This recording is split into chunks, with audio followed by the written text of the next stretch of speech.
Good morning, everyone. It's 5 o'clock in the morning.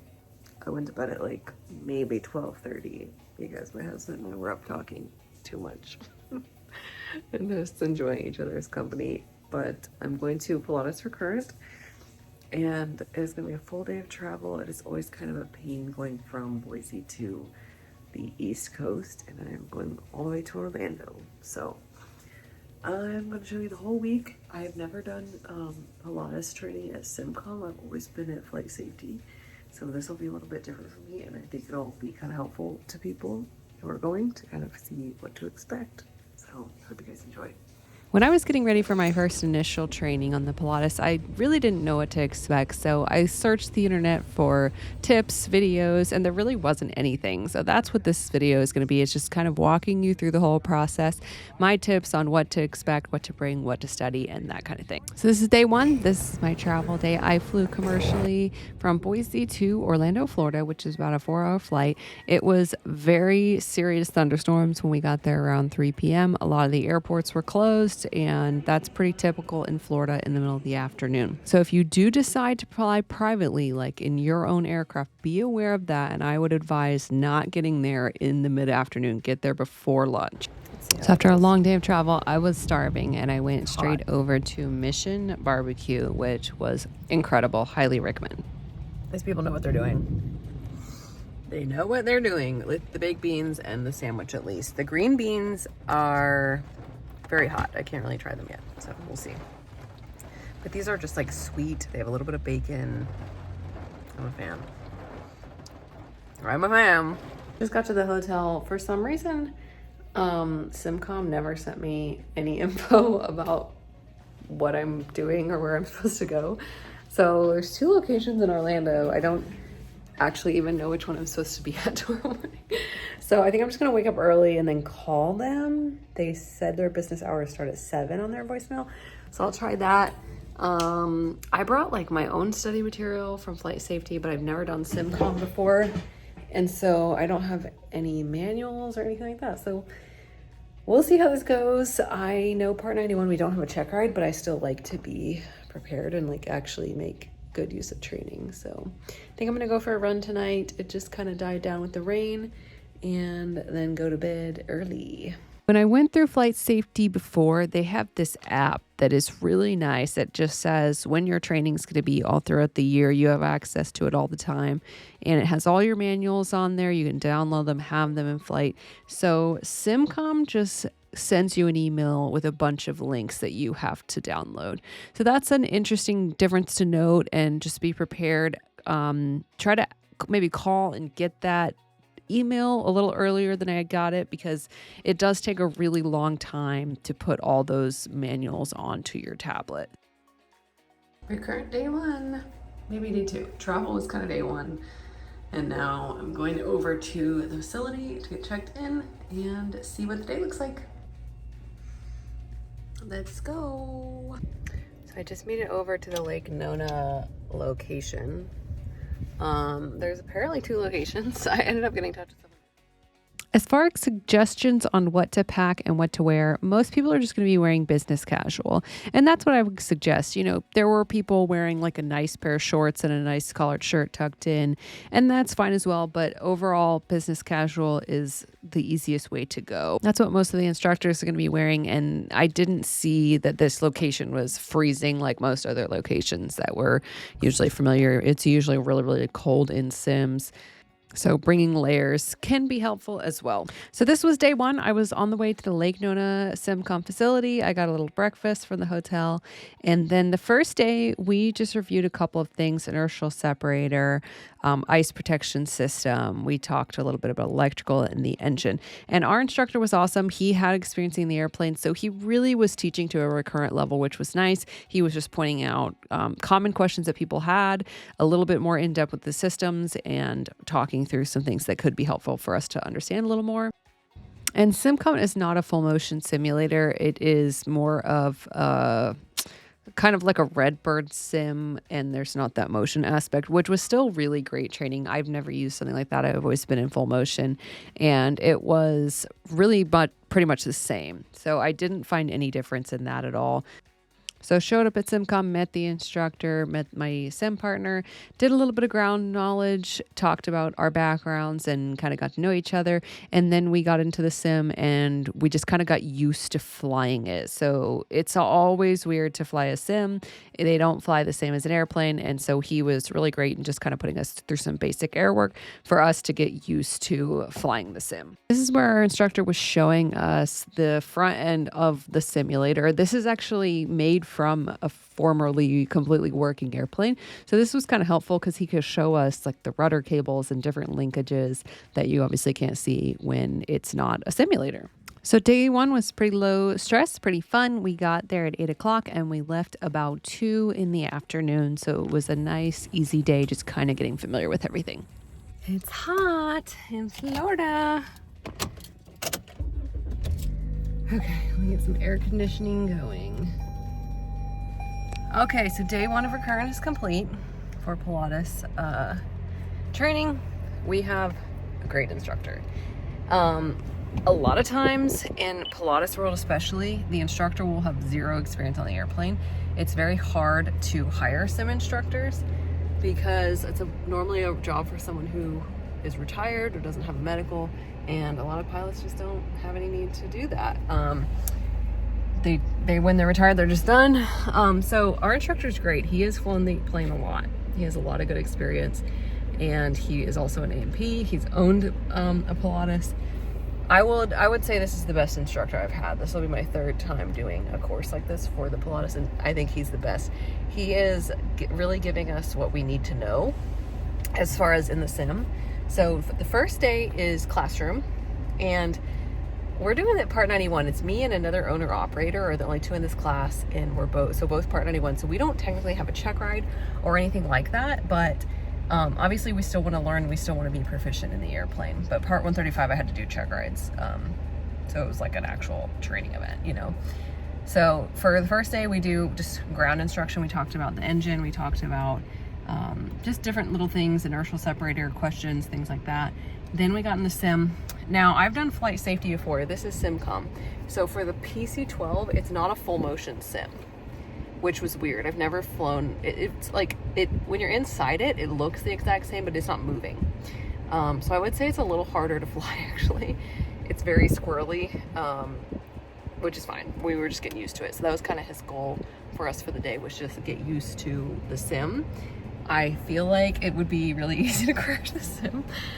So we'll see how that goes. But we did that, and then we just did 2 approaches each, steep turns, did some low airspeed stall training kind of thing, pusher training in the air, and it was really good. I felt like it was, the purpose of the day was met. I felt familiar with the plane, and we are excited for tomorrow. We're gonna start emergency procedures. Okay, so it's day 3 of training. I'm sorry, day 2 of training, day 3 of my total time here, because it takes me about a day to travel.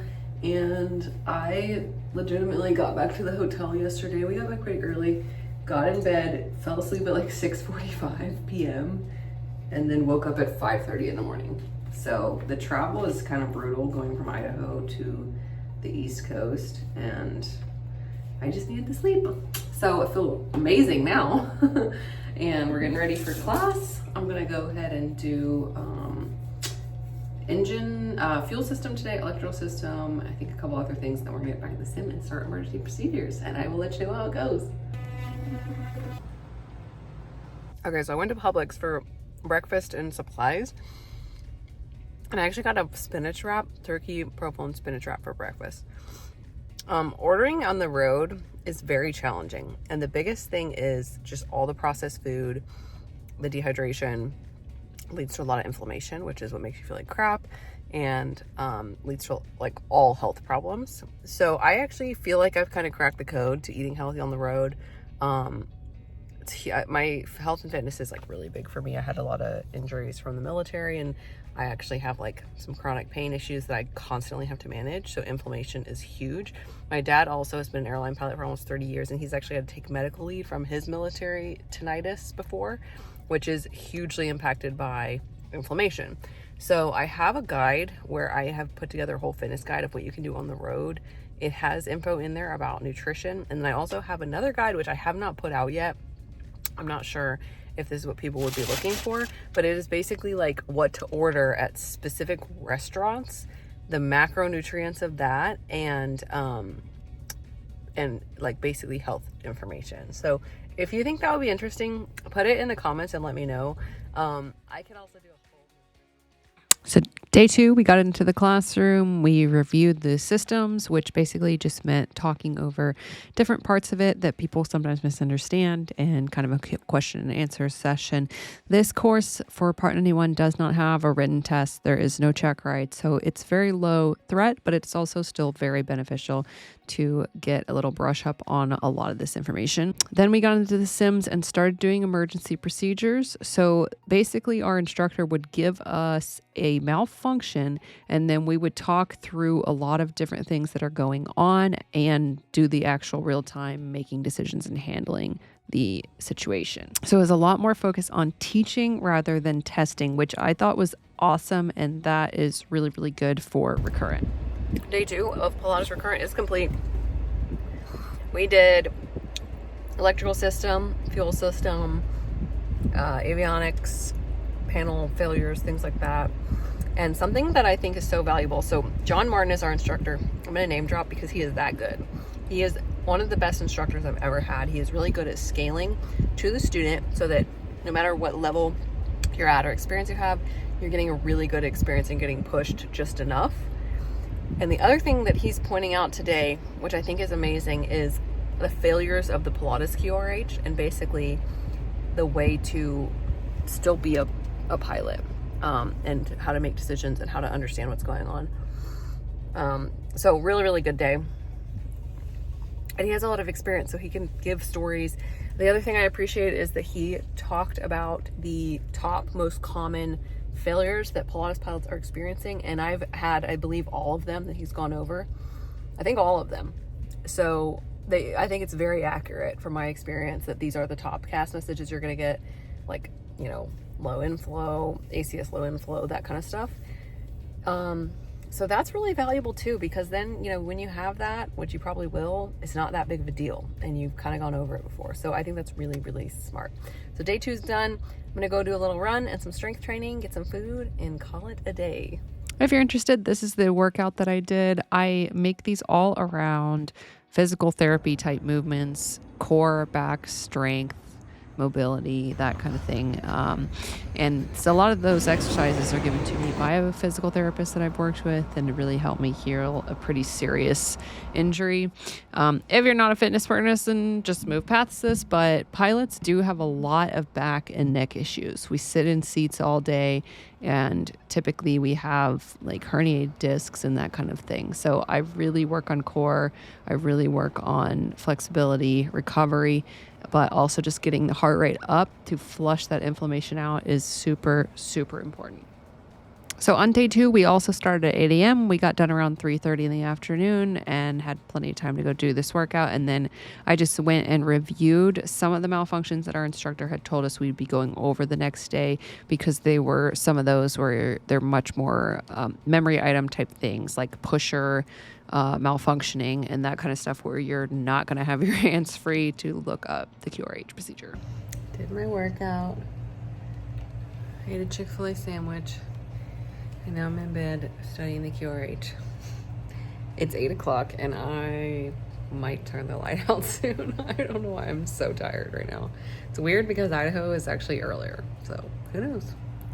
Studying. So day 3 of a 3-day course, we were going over more emergency procedures. The first one was going to be the operation of the MOOR, which is the manual override lever, which basically just controls the engine power in case of a pneumatic failure, fuel control issue, or in case of a throttle failure. We're also going over different types of fire situations, inadvertent pusher, which is where the pusher system on the airplane just starts malfunctioning and pushing, and the pitch trim runaway situation. So these are definitely those ones that are more memory, hands-free, and you need to be able to just kind of go through them quickly. We also added in some other good ones, which our instructor had heard from other Pilatus operators that these had occurred.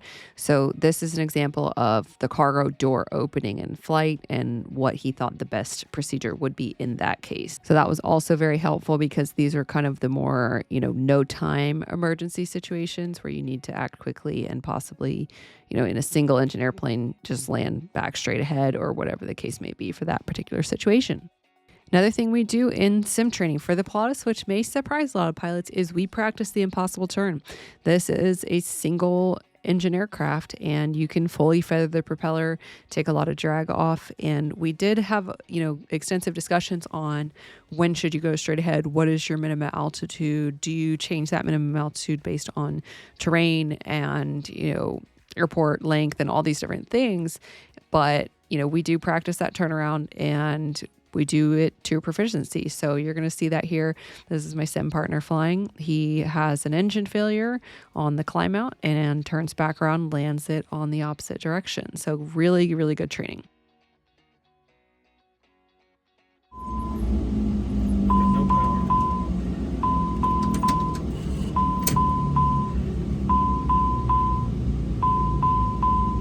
Oh, dang it, it's getting dark. Now, you're only about a 20-degree bank angle. I'm coming on over. Need a little more bank. Speed's good. That looks good. Shut up, Betty. Oh, dang it.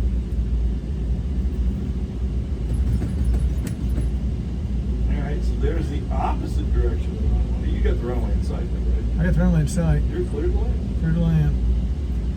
Now you're a little bit fast. You got some energy in the bank, so you can pitch up a little bit. There you go. Use that energy. 110? That's closer to what, for the weight we are, it's actually probably a little less than that. Prop's not doing much up there. It's barely. Lights are on. Yeah, We're feathered. That'd be the least of your concern. Yeah, I know it. I know it. And by the way, your lights aren't on. At least you're taxiing and landing lights. Yeah. Not yet. Anyway. I don't feel like I got it yet. We got 6,001 feet. See how we always do, isn't it great? We always do gear first. It's just, never ceases to amaze. Yeah. So this is always fun to kind of build confidence in your ability to fly the airplane at a bunch of different ranges of airspeed and situations. But of course, you have to really take that impossible turn very seriously. You have to take that with a grain of salt, have your decision made beforehand and brief it to yourself before the takeoff at every individual airport. But it is nice to know that if you do have enough altitude, you can, run this thing back, feather the prop, and you can land it in the opposite direction if you have enough altitude, if you are proficient enough and you feel that that is the right decision.